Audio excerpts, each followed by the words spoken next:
We have seen green cheese dip. Not moldy cheese dip. Okay? A little bit of green food coloring, added to, it's just a lot of fun. That's what we mean by use your imagination. Not just bring naturally green foods, but, make them green. So anyway, a lot of fun and tastiness. That I'm trying to think of some of the other interesting green foods that we've had. I'll tell you more about the Green Party on Wednesday in my dialogue, just so you know. So you'll want to pick that up right away. Okay.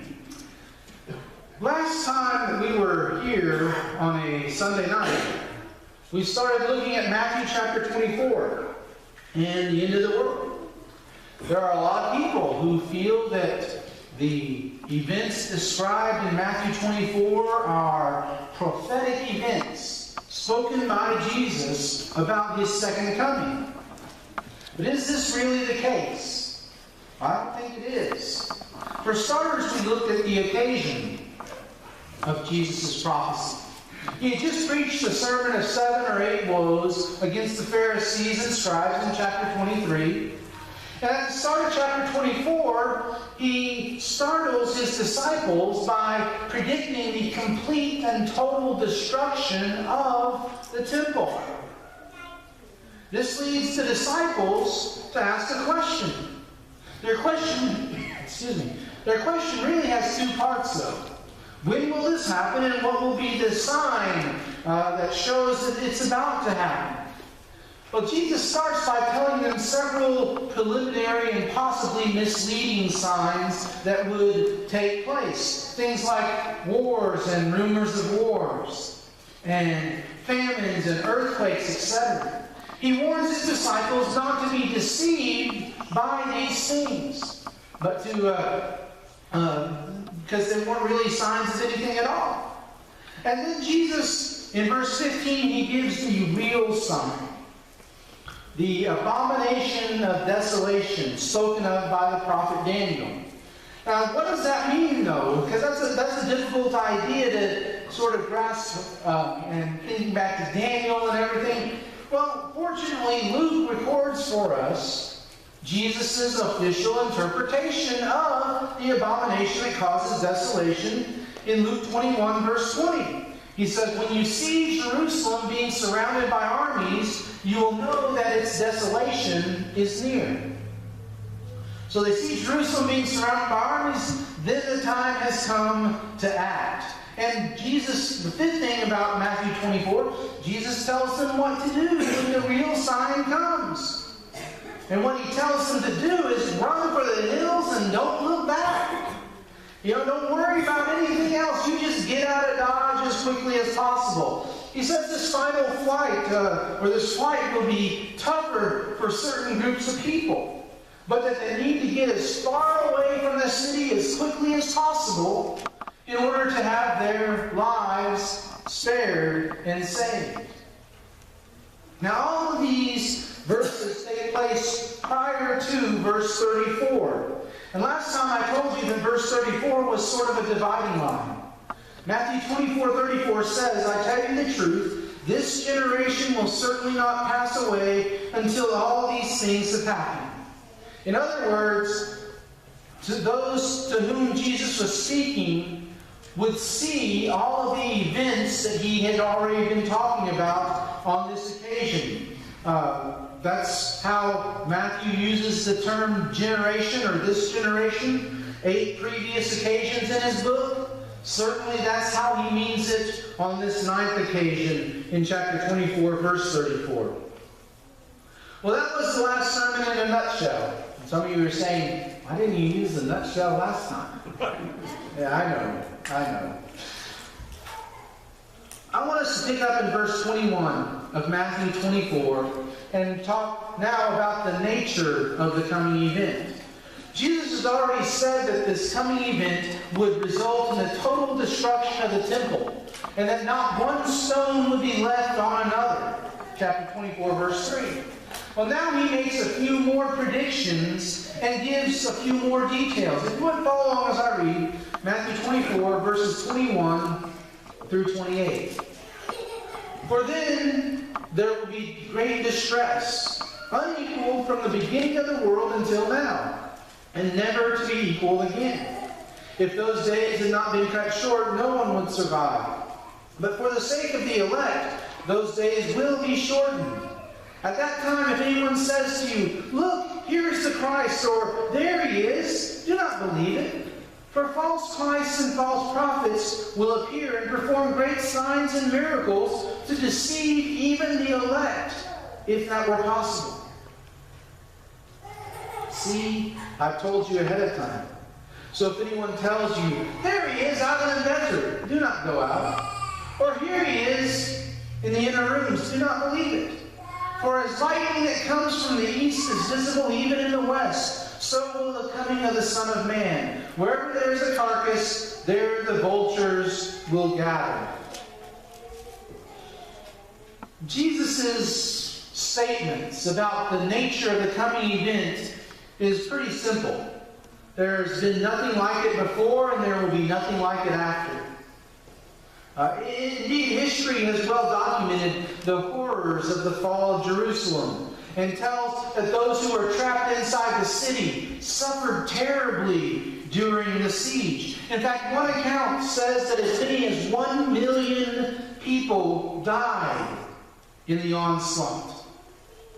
Next, Jesus warns that some will come during the time of the siege to give false hope by saying that the Messiah has come and is in the wilderness or is hidden away somewhere, that somehow he came and it is a secret coming. The disciples, of course, were not to believe this. They were not to fall for it. They are not to believe it because Jesus says the coming of the Son of Man is not a secret event. That it is, as he says here, as obvious as lightning.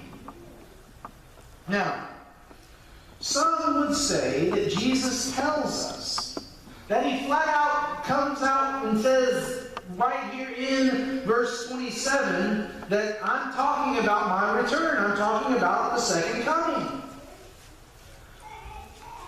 He says, in order to understand what verse 27 means, we have to look at other accounts, other numerous occasions throughout the Old Testament. Jesus was said to have come upon the enemies of Israel.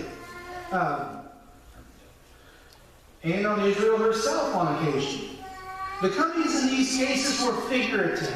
Jesus came to judge the nations. Here, Jesus is talking about the same type of coming on the city of Jerusalem. There can be no doubt as to the nature of his coming. It is to judge the Jews, using the Roman army as a means of carrying out the sentence.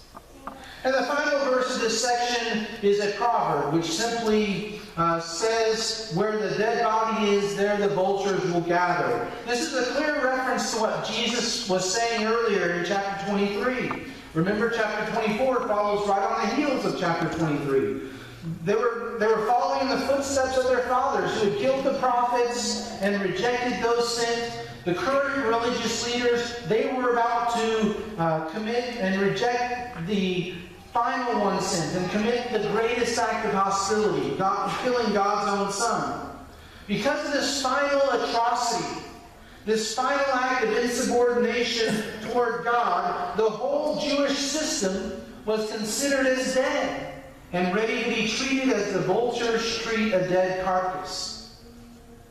The nature of the coming event is the complete and total destruction not only of the city of Jerusalem and of the temple, but of the entire Jewish system, and an end of the age where the Jews had every advantage as far as God was concerned.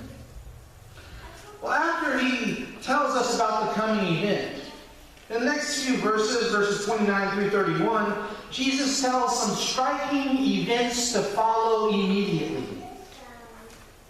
Jesus lists 8 events that would happen right after the destruction he has just described and just spoken of. Immediately after is the key words in this section. Immediately after. If you would read with me verses 29 through 31. Immediately after the distress of those days, the sun will be darkened, and the moon will not give its light. The stars will fall from the sky, and the heavenly bodies will be shaken. At that time the sign of the Son of Man will appear in the sky, and all the nations of the earth will mourn. They will see the Son of Man coming on the clouds of the sky with power and great glory. And he will send his angels with a loud trumpet call, and they will gather his elect from the four winds, from one end of the heavens to the other. Now, some of these things may seem to suggest the end of the world. But there are two obvious indications that Jesus is not talking about the end of the world, and that they in fact suggest otherwise. First, these things happen immediately after the destruction that Jesus is talking about. Okay?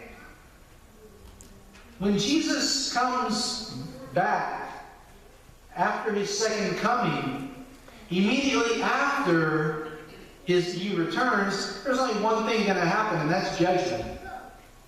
Okay? There's not going to be anyone around on earth to witness any of this stuff, so why would he possibly even need to tell them about this if no one's going to be around, because he's talking about his return, his second coming? He's not. And the second indication is that we are still before verse 34, which says that these things would happen on this generation, those to whom Jesus was speaking. Well, let's look at the 8 events and see how they follow immediately after the destruction Jesus is talking about. Now, the first 4 seem to suggest the end of the world. They seem to have end of the world written all over them. I mean, look at what he says.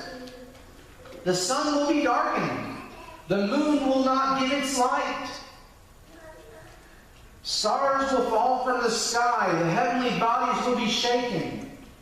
Those seem to, they sound like they're talking about the end of the world for sure.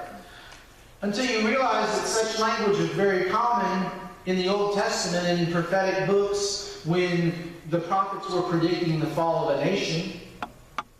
Just one example of this can be found in Isaiah 13, verse 10. The stars of heaven and their constellations will not show their light. The rising sun will be darkened, and the moon will not give its light. Isaiah is not prophesying about the return of Jesus. Jesus hadn't even come the first time. Isaiah is prophesying and predicting the fall of Babylon. And he uses very similar language to what Jesus uses in Matthew chapter 24 to do so. You know, there was a couple in the 1800s who felt that Jesus was talking about the end of the world here, and the stars falling from the sky and so forth. And so as part of their wedding vows, they had the preacher say words to the effect of, "We pledge our love to each other until the stars should fall from the sky." That night was one of the worst meteor showers in history. And they quickly went back to that preacher and they restated their vows to say, "We'll love each other until the end of time." But you see, these 4 things, though, are hyperboles. They are exaggerations for emphasis, indicating that the event described would be very, very serious. Then the 5th event, the sign of the Son of Man will appear. Notice it doesn't say the Son of Man will appear. It says his sign will appear. If you have an older translation, it may say the sign of the Son of Man in heaven will appear. So when his sign appears, where's the Son of Man? He's in heaven. What about that sign, though? Well, the destruction of the temple and of Jerusalem was one of Jesus' most specific prophecies. It was one of his most, it was one of his most observable prophecies as well.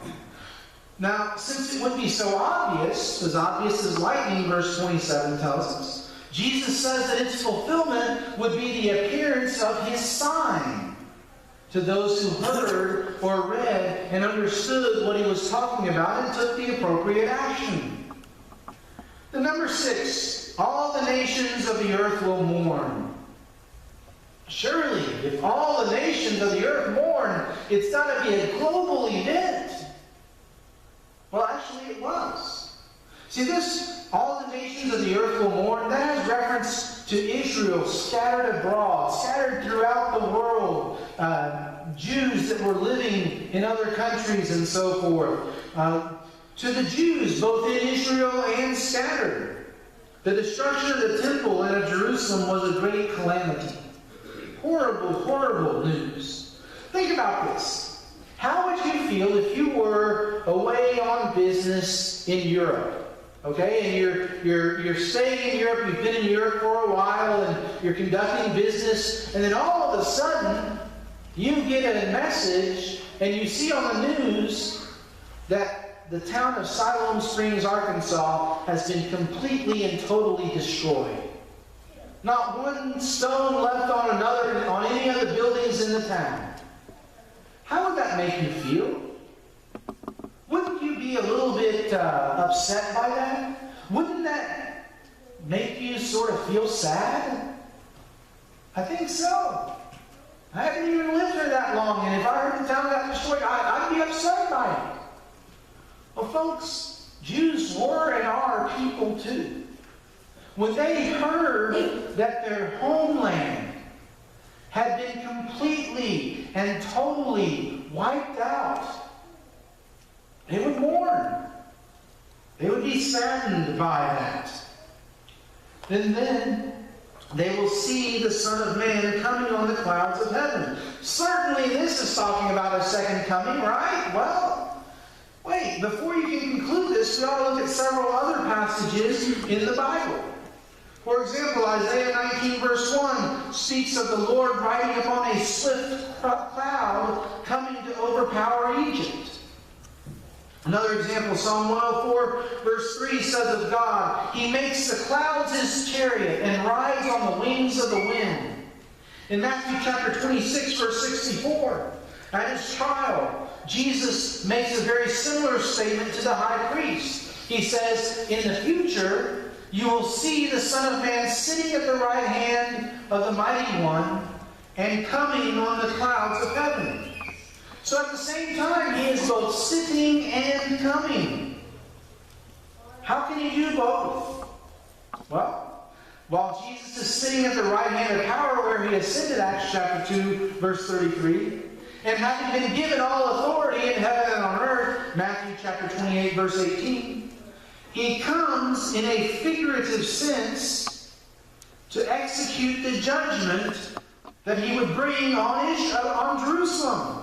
Well, when Christ makes a prediction that a city or a nation will fall, He may be said to come to do it, even though it's the army of an opposing nation that actually carries out the destruction.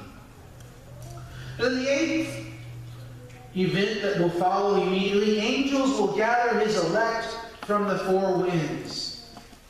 Certainly this has to be second coming. Angels gathering people and everything. Well, okay. But consider that word angel. The word angel in the Greek language means messenger. And since angels are messengers of God, it often refers to them, heavenly messengers. But it may also be applied to human messengers of God. Once Jerusalem is destroyed and God's special relationship with the Jews is brought to an end, one of the obstacles to spreading the gospel will be abolished. And the messengers of the gospel will be going to the ends of the earth preaching the gospel, gathering people, bringing them in to the church, able to preach the word without hindrance. Now remember, all these things take place immediately after the destruction that Jesus is talking about, and during the lifetime of those to whom Jesus spoke. this generation. Well, that brings us to that passage. In this generation, Matthew 24, third lesson from the fig tree. As soon as its twigs get tender and its leaves come out, you know that summer is near. Even so, when you see all these things, you will know that it is near, right at the door. I tell you the truth, this generation will certainly not pass away until all these things have happened. Heaven and earth will pass away, but my words will never pass away. Now, nature provides signs. Just as the fig tree beginning to sprout leaves means summer is near, so the observant one will know when the destruction that Jesus has been talking about is about to happen. And they'll take action. The disciples had asked for a sign, and Jesus answered. He gave them a sign. After some possibly misleading events, the real sign would come. Armies surrounding Jerusalem. When that happens, get out.